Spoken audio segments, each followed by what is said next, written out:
যেটো বোকাখাটত গ্ৰেনেড বিস্ফোৰণৰ ঘটনা আছিলে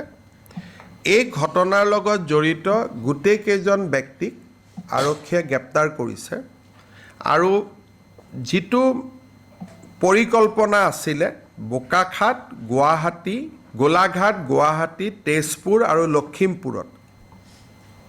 এখেতসকলে গ্ৰেনেড ব্লাষ্ট কৰিব খুজিছিলে আমি এটা গ্ৰেনেডটো ব্যৱহাৰ হ'ল বাকি গোটেই কেইটা গ্ৰেনেড আমি উদ্ধাৰ কৰিছোঁ লগত এটা পিস্তল এটাও আমি উদ্ধাৰ কৰিছোঁ আৰু ইয়াৰ লগত জড়িত ব্যক্তি কেইজনকো আমি গ্ৰেপ্তাৰ কৰিছোঁ আৰু তেওঁলোকৰ ঘৰৰ পৰাই গ্ৰেনেড আৰু পিস্তলো আমি উদ্ধাৰ কৰিছোঁ এতিয়া ফাৰ্ডাৰ ইনকুৱাৰী চলি আছে যে ব্যক্তিসকলক কোনে এই কাম কৰিবৰ বাবে উৎসাহিত কৰিছিল সেই পাৰ্টটো এতিয়াও তদন্তত ওলাই অহা নাই তেওঁলোকে বেলেগ বেলেগ কথা বেলেগ বেলেগ সময়ত কৈ আছে সেই পাৰ্টটোৰ কাৰণে সময় লাগিব কিন্তু ঘটনাটোৰ লগত জড়িত আটাইকেইজনক গ্ৰেপ্তাৰ কৰা হৈছে ডিজিপিয়ে প্ৰেছত ক'ব